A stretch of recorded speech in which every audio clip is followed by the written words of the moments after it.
लद्दाख को हिंसा की लपटों से लाल कर दिया गया है। बुधवार को हुई हिंसा की तपीश अभी तक महसूस की जा रही है। लेह के वो इलाके जिन्हें भीड़ ने फूंक डाला था, वहां सन्नाटा पसरा हुआ है, लेकिन कई आशंकाएं घिर गई हैं। आखिर लद्दाख के जो मसले शांति के साथ हल किए जा रहे थे, उन्हें भड़काने की साजिश किसने की? इसके कई किरदार हो सकते हैं और अब उन्हें दबोचने की तैयारी हो रही है। लेह से न्यूज नेशन के रिपोर्टर सैयद आमिर हुसैन की एक एक्सक्लूसिव ग्राउंड रिपोर्ट आपको दिखाते हैं।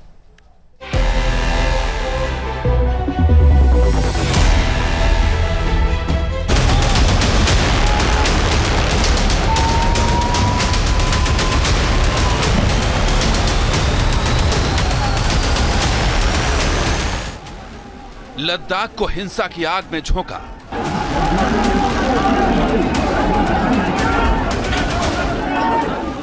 किसकी टूल किट किसने भड़काया? पहले भड़काऊ भाषण, फिर सड़क पर कोहराम।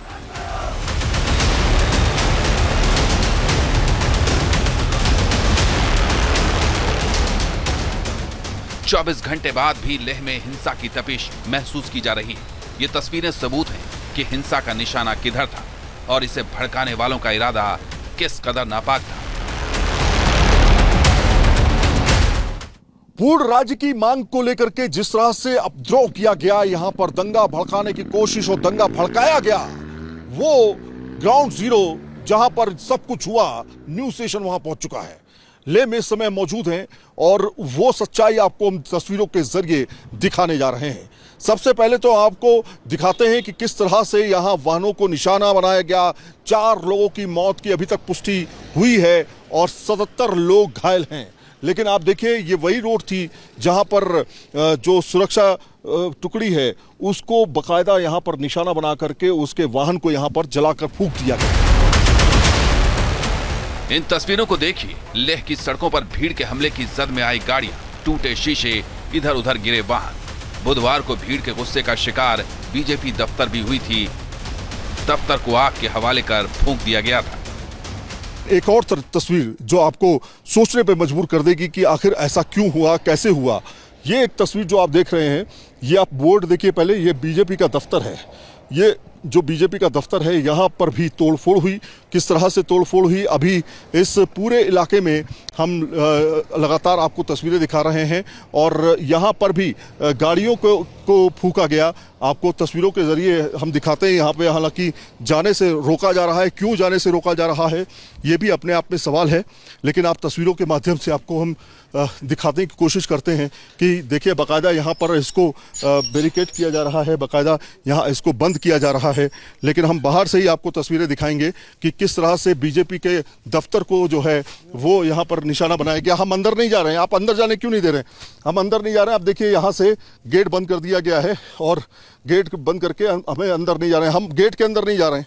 आप सच्चाई को नहीं छुपा सकते हैं। तो यहाँ पे गेट देखिए, गेट पर हम खड़े हैं इस समय। हमारे लिए यहाँ पर हमको कह दिया गया अंदर नहीं जा सकते हैं। लेह में आज स्थिति भले ही काबू में दिख रही, लेकिन तनाव बना हुआ है। इस वक्त लेह में चप्पे चप्पे पर सुरक्षा बलों की निगरानी है। पूरे शहर में कर्फ्यू लगा हुआ है। दुकानों के शटर गिरे हुए हैं और सन्नाटा पसरा हुआ है। आपको तस्वीरें दिखा रहे हैं न्यूज नेशन पर, एक्सक्लूसिव तस्वीरें। आप देखिए किस तरह से यहाँ पर हिंसा हुई थी और उस समय उग्र भीड़ ने तमाम गाड़ियों को निशाना बनाया। यहाँ तक कि कई लोग घायल भी बताए जा रहे हैं। जो सूत्र बता रहे हैं, करीब 30 से ज्यादा लोग जो हैं घायल हैं। लेह में हिंसा फैलाने वालों की पहचान कर गिरफ्त में लेने के लिए ताबड़तोड़ एक्शन जारी है। लेकिन अब हिंसक हकीकत का दूसरा पहलू भी सामने आ रहा है। दरअसल बुधवार की इस आगजनी के पीछे एक पैटर्न है और उसके तार उन तत्वों से भी जुड़े हुए हैं जो लद्दाख को अशांत देखना चाहते हैं। इस बात का खुलासा हो रहा है कि हिंसा अचानक नहीं भड़की थी, बल्कि सड़क पर उतरने से पहले ही इसकी तैयारी शुरू हो गई थी। रिपोर्ट्स के मुताबिक 23 और 24 सितंबर को लद्दाख बंद बुलाने के लिए सोशल मीडिया पर लोगों से आह्वान किया गया था। भारी संख्या में लोगों का जत्था इकट्ठा भी हो गया। पुलिस को जब भनक लगी तो भीड़ को नियंत्रित करने के लिए पुख्ता तैयारी की गई, बैरिकेड्स लगाए गए। लेकिन तस्वीरें बता रही हैं कि एक निर्देशित भीड़ थी जिसने प्रशासन की बात सुनने से इनकार कर दिया और हालात को अराजक बना दिया। माना जा रहा है कि साजिश की थ्योरी के कई सूत्रधार हो सकते हैं। बीजेपी की तरफ से हिंसा से जुड़े वीडियो और एक तस्वीर को भी जारी किया गया है।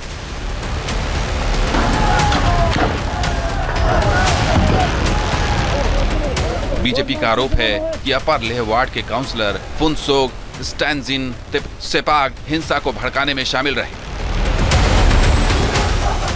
बीजेपी नेता अमित मालवीय ने सोशल मीडिया पर एक और वीडियो शेयर किया है, जिसमें आरोप लगाया गया है कि पूर्व कांग्रेस विधायक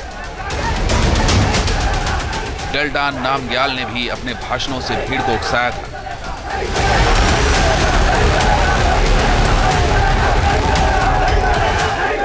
दरअसल सोशल मीडिया के कॉल के बाद भीड़ लेह के एनडीएस मेमोरियल ग्राउंड पर पहुंची थी, लेकिन फिर हालात बदल गए। भीड़ ने बीजेपी दफ्तर के साथ ही हिल काउंसिल के कार्यालय पर भी पथराव करना शुरू कर दिया। लद्दाख को आमतौर से शांत इलाका माना जाता है, लेकिन पाकिस्तान और चीन जैसे मुल्कों से सरहद लगने की वजह से देश का यह हिस्सा बेहद संवेदनशील भी है।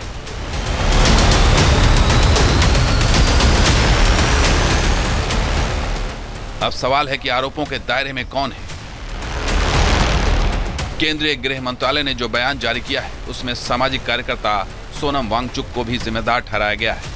गृह मंत्रालय के बयान में लिखा गया है कि लद्दाख में सोनम वांगचुक के भड़काऊ भाषण के बाद लोग उत्तेजित हो गए। लेह की हिंसा को रोकने के लिए सोनम वांगचुक ने कोई एक्शन नहीं लिया। गृह मंत्रालय का कहना है कि सोनम वांगचुक लंबे समय से अरब स्प्रिंग स्टाइल का विरोध प्रदर्शन चाहते थे। गृह मंत्रालय का आरोप है कि नेपाल में जेन जी की हिंसा का रेफरेंस देकर सोनम वांगचुक लोगों को भड़का रहे थे। कहा जा रहा है कि कुछ अनियमितताओं को छिपाने और उनसे ध्यान भटकाने के लिए सोनम ने अपने मंच का इस्तेमाल किया।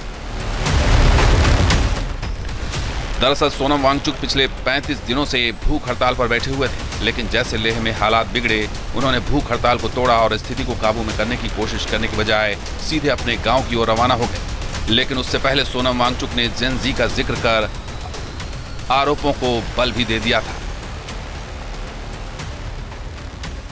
हालांकि समर्थक पूरा लद्दाख है इस मुद्दे पर, लद्दाख के, मगर ये युवा पीढ़ी का बड़ास था, एक तरह का जेन जी रेवोल्यूशन जो कि उनको सड़कों पे लाया।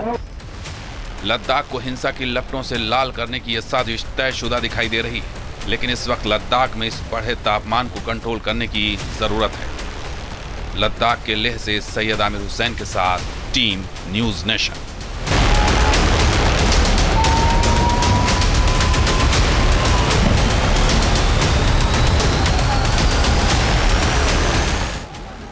लद्दाख को हिंसा की आग में झोंका।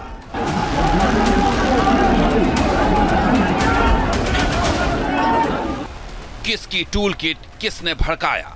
पहले भड़काऊ भाषण, फिर सड़क पर कोहराम।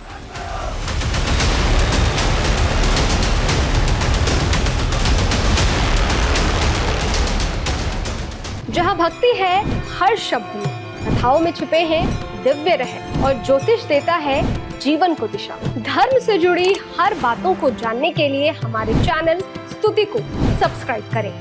चैनल पर जाने के लिए इस लिंक पर क्लिक करें।